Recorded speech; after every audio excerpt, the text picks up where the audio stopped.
So this is how I pre-cook chicken. Start with 2 tablespoons of oil. The pan's already really hot. Nice high heat for this. All I'm going to add is 2 Kashmiri dried red chilies, 2 Tejpata cinnamon leaves, commonly referred to as bay leaves, nice heaped teaspoon of ginger and garlic, and I'm just going to give that a good whirl to flavour our oil. That's starting to sizzle nicely. Tablespoon of tomato puree, and next I'm adding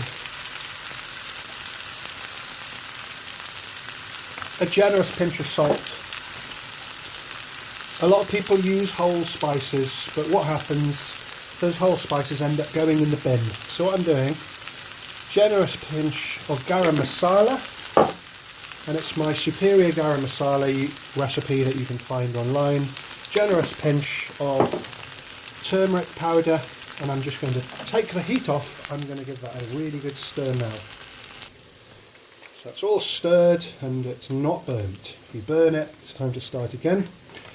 I have 500 gram of chicken fillet thighs, or 5 fillets if you like, and we're just going to seal that chicken in those spices. A little bit of moisture has been added, so we'll put it on a low flame for that. So the chicken's going to absorb as much of those spices as possible. But do remember, in your finished dish, obviously I wouldn't be recommending this dish for chicken tikka masala. That's another process. But I'm going to be making a jalfrezi with this, and you can already see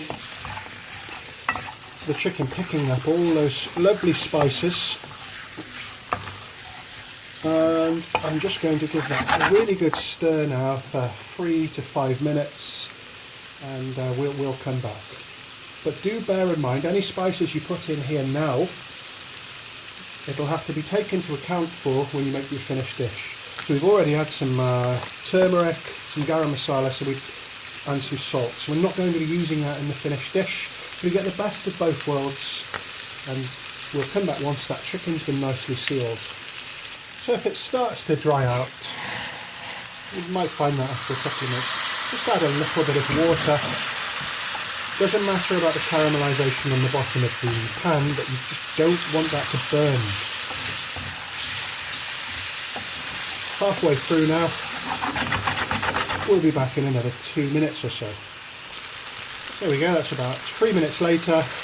Easily all the caramelisation came off with that splash of water, and what you find in those next 2 minutes is your liquid's oil based here.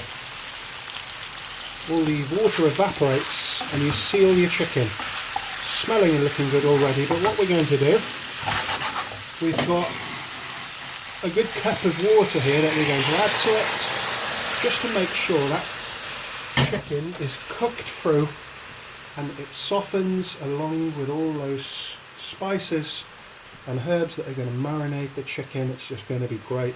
Let's just give that a stir, and you want it on a